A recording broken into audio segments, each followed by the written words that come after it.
เที่ยงบ่สบายดีพี่น้องหลังจากห่างหายไปหลายมื้อเนาะอันนี้แหละอากาเฮ็ดมื้อวานนี่กับมื้อนี้ถือว่าแล้วมื้อนี้ก็สิลองประกอบเบิ่งลองฟังเบิ่งเสียงว่ามันสิเป็นจังไดนะเพราะว่าอันนี้ก็เฮาเฮ็ดสูตรแบบจากพี่น้องฟังไทยเพิ่นลองเบิ่งเนาะเป็นสูตรเจบิน18นิ้วเนาะก็ยังบ่ทันเสร็จสมบูรณ์เดี๋ยวนี้ก็ขอบอีหยังก็บ่ทันได้ใส่คัดก็ยังบ่ทันแล้วแต่ว่าเฮาลองดอกเนาะอันนี้เฮาสิเฮ็ดเป็นเสียงกลางเสียงกลางปาก15power ที่เฮาใส่ก็คือ mic power นี่เป็นเสียงครับตัวนี้เนาะทางนี้เฮาสิประกอบต่อสายก่อนบ่ฮู้ว่าเสียงมันสิเป็นแบบใดออกลักษณะใดก็หาฟังน้ำกันเลยเดี๋ยวสิต่อร้องเบิ่งก่อนว่าเสียงมันสิเป็นแนวใดเพราะว่าหากับประกอบแล้วคือกันพี่น้องเลยลองสิลองเบิ่งเฮ็ดเป็น2x2 ปาก18ก็บ่กล้าเปิดอยู่ในเรือนเพราะว่าเฮาสิลองฟังแบบชัดเจนลองเบิ่งกา power mic นี่ก็กำลังวัดอยู่ที่ 2,550 วัตต์เนาะกำลังบ่หลายแต่ว่าบ่ฮู้ว่ามันสิขับได้ส่ำใดบ่ฮู้ว่ามันสิอิ่มหรือบ่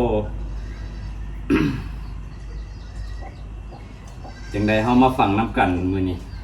ต่อสายก็นี่บ่ได้ใส่สายสเปคคอนใส่แต่โหมดแบบดังเดิมได้นี่เอาลองสตาร์ทเครื่อง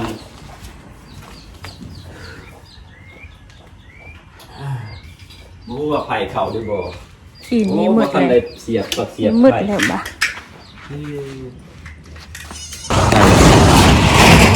เอามาลอ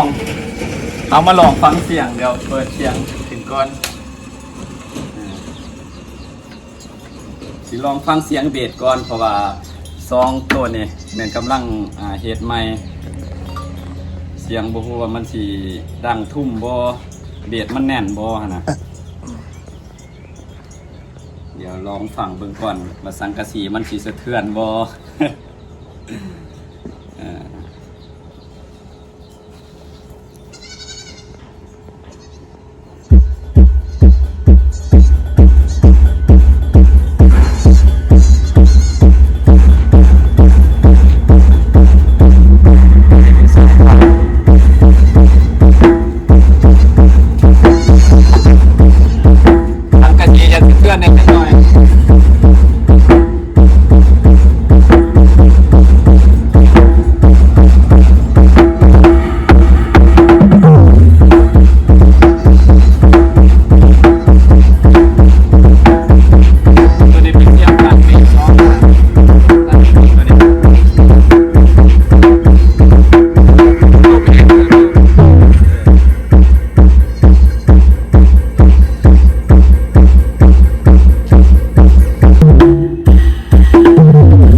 ยานว่าสังกะสีมันสิอันนี้ยานว่าตะปูมันสิท้อนแน่ก็เลยอยากฟังแบบเสียงชัดเจนในสุดท้ายได้ยินแต่เสียงสังกะสีบ่ดังเพื่อพันน่ะ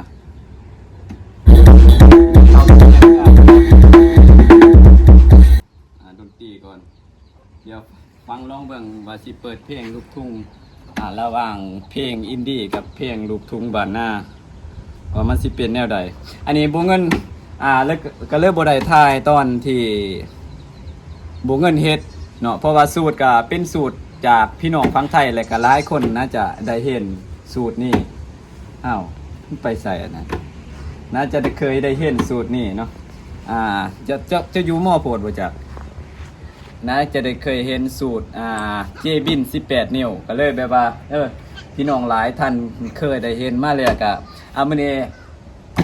ทดลองฟังเสียงจากผู้บ่าวลาวคนฝั่งลาวเฮาเนาะสร้างบ้านๆมาเฮ็ดลองเบิ่งว่าเสียงมันสิออกมาลักษณะใดว่ามันสิเป็นแนวใดเนาะ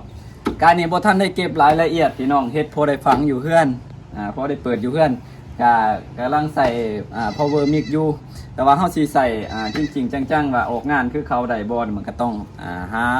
ซื้อตัวแนวเพิ่มเนาะตู้นี่ก็ยังบ่พอดอกคันว่ามีงบก็สิเฮ็ดเสริมเฮ็ดเติม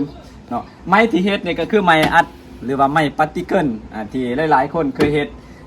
จากพี่น้องฟังไทยพุ่นแหละเฮ็ดสูตรแบบว่าเจบิน18 นิ้วเนาะในใบหนึ่งหรือว่าหน่วยหนึ่งตู้ได้หนึ่งแผ่นได้1ตู้เนาะเป็นสูตรเจบิน18 นิ้วบ่เงินใส่งบแบบว่าประหยัดถ้าสิเฮ็ดเป็น DV 18 นิ้วมันก็ต้องใส่3แผ่นต่อ2ใบหรือว่า2หน่วยตู้เนาะอันนี้ก็เป็นสูตรลำโพงJBL ธรรมดา18 นิ้วเนาะอยากหนาอยู่แมนอยู่ตู้นี้ก็เป็นตู้เก่าแต่ก่อนตู้แม่แล้วก็มาใส่ดอก15เป็นเสียงกลาง2ดอกก็ถือว่าเฮ็ดเป็น2คูณ2แต่ว่ากำลังขับของpower mix เฮาน่าจะบ่ถึงพี่น้องก็สิลองให้ฟังเสียงเบิ่งถ้าว่าเราบ่เงินคือบ่เอาไม้อัดเกรด A หรือว่าไม่อัด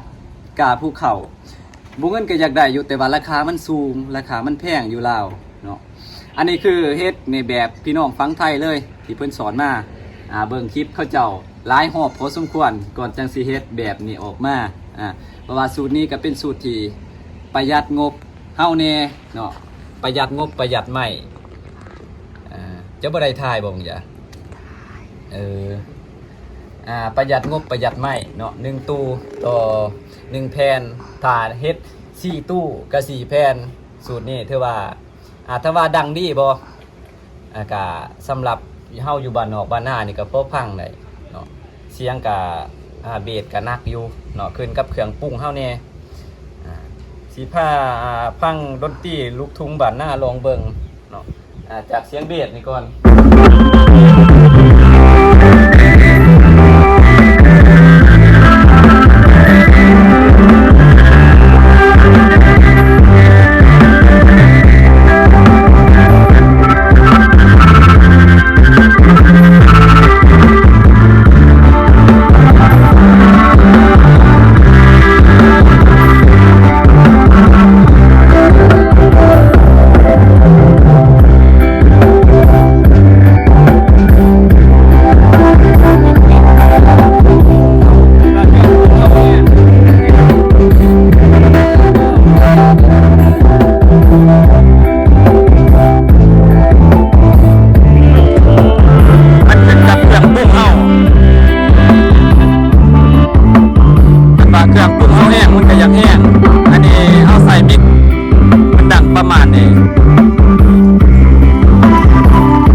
รายละเอียดพี่น้องประกอบลองเบิ่งเฮ็ดแล้วก็มาประกอบไปก่อนเบิ่งสิลองปรับเสียงใหม่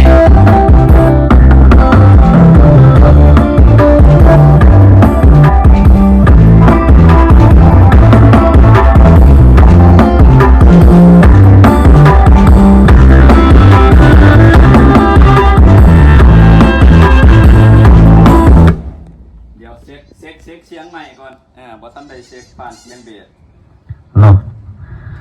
2 3 4เช็ค1 2 3 4อันนี้ก็คือเสียงที่เขาปรับจากเดี๋ยวฟังเสียงเบสก่อนเนาะฟังเสียงเบส1 2 3 4 5 6 7 8 9 0เช็ค1 2 3 4 5 6 7 8 9 0เช็คอันนี้คือเสียงที่เขาปรับจากมิกเลยก็ออกมาใส่ตัวลำโพงหรือว่าตัวเบสหน่อยเนาะเดี๋ยวมาฟังเราเสียงกลางเขามันก็สีออกเสียงแบบใกล้ๆในจักหน่อยเหมือนกับออกเสียงสีใสๆในจักหน่อยเขาเพิ่มเสียงมากอีกนิดนึงเนาะก็สีประมาณนี้เดี๋ยวผมก็สีลองปิดคาราโอเกะใน F4 เดี๋ยวเดินใน F4 เดี๋ยวส่งอีกนิดหน่อยเนาะ เอ้าตอนนี้เกิดบริษัทได้ไหมเดี๋ยวสิผมเป็นเสียงกลางขึ้นหน่อยขึ้นหน่อยสี่ของพี่เป็นเพลงที่ดูมันแต่งให้พี่น้องบ้างและทั้งเรื่องสนามใส่เป็นทั้งบัตรกระแสเป็นเนาะเดี๋ยวสิลองให้ฟังว่าเสียงมันสิเป็นลักษณะใดเนาะเดี๋ยวกับมาฟังน้องกันพี่น้องเลยขออนุญาตเจ้าของเพลงเป็นก่อน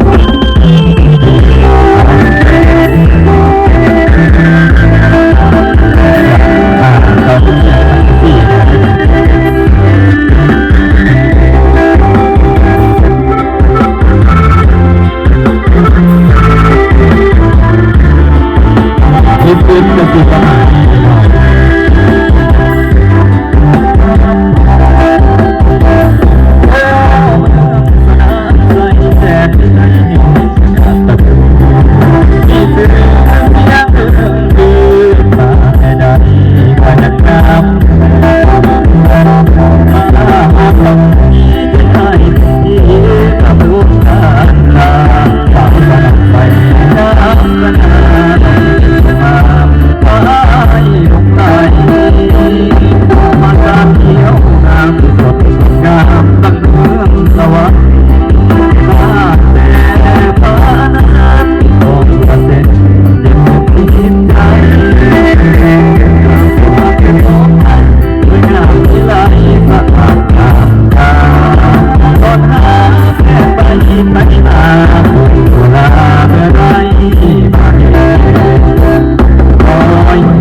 เอาประมาณนี้พี่น้องเลย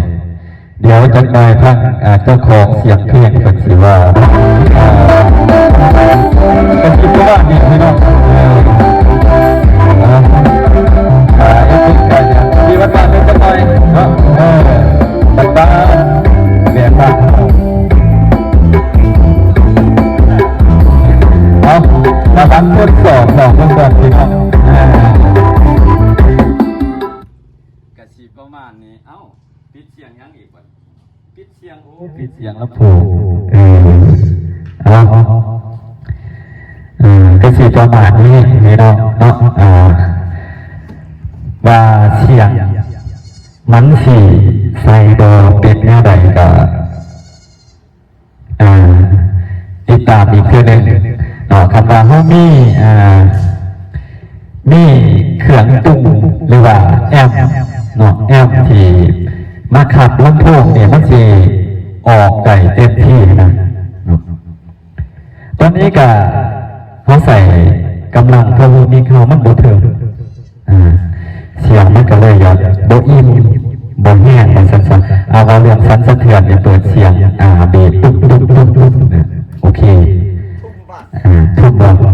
นี่ตัวใหญ่เป็นหน้าตั้งหนาเนี่ยเป็นเรื่องว่าทุ่มอยู่เพราะได้พอดอย่าพูดตัวใหญ่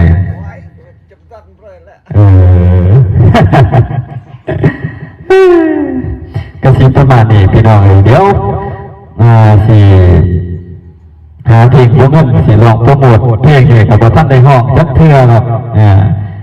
ให้ทุกจ้างเป็นเฮ็ดดนตรีแล้วแต่ว่าท่านได้ห้องแต่ว่าสีห้องร้องเบิ่งเท่านี้แหละสีงอมอบเป็นผลงานเพลงเมียปะจนเสียเสร็จเนาะวันนี้ทดสอบร้องเบิ่งทดสอบร้องเบิ่งเมียปะจนเสียเสร็จเนาะวันนี้เนี่ยสิพอดนะวันนี้เมียปะ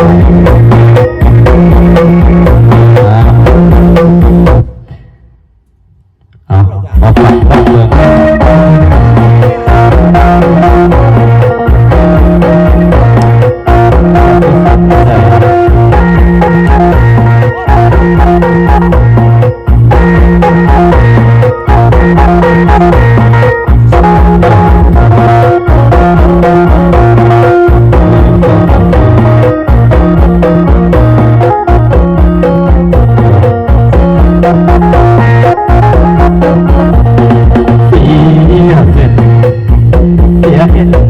ย้อนเป็นพ่อมา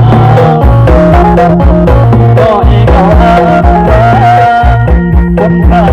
รักมามือคนก็หูสิสูที่อยู่เพื่อไปบางคนก็ห่างไปนอที่โซน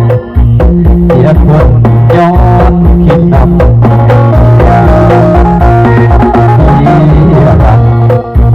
ก็หักมาหอบตัดตั้งแต่วันนั้นคิดทอดตัวเองเป็นโลกยิ่งเศร้า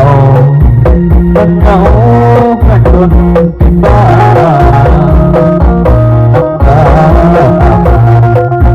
ย้อนว่าตั้งใจบ่ได้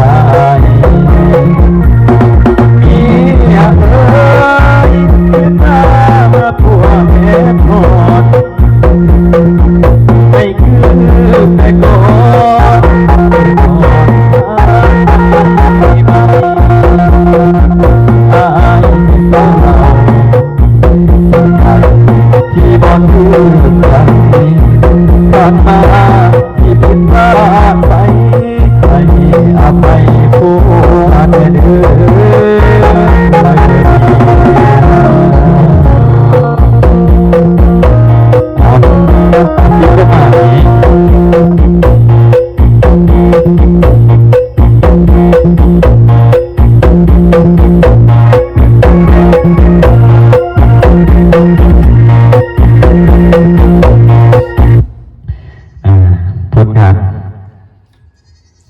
สำหรับ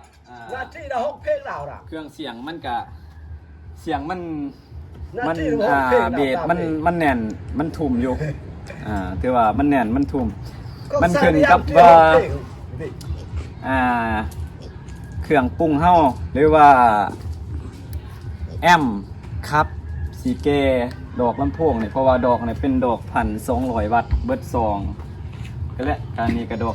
15กาบ่ฮู้ว่าจักวัตต์เป็นดอกรุ่นเก่าจะมาใส่กับมิกเซอร์รุ่นนี้ 2,550 วัตต์ก็มันขับอยากบ่แห้งปานใดลองฟังเบิ่งแต่ว่าก็สิลองเปิดแบบว่าเป็นดีเจบ่หรือว่าจังได๋นะมันสิเสียงว่ามันสิออกลักษณะใดก็ต้องฟังนำกันเด้อ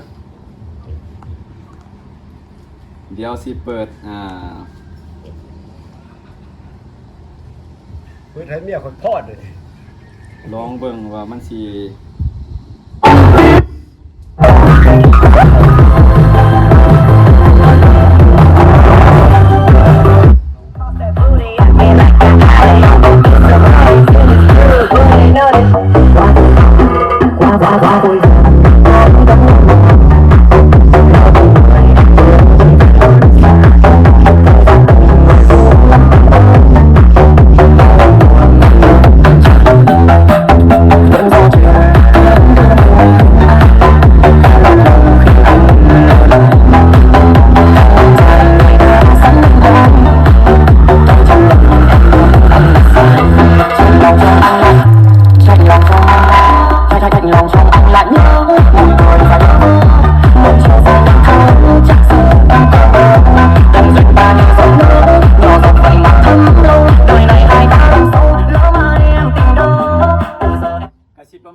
ถ้า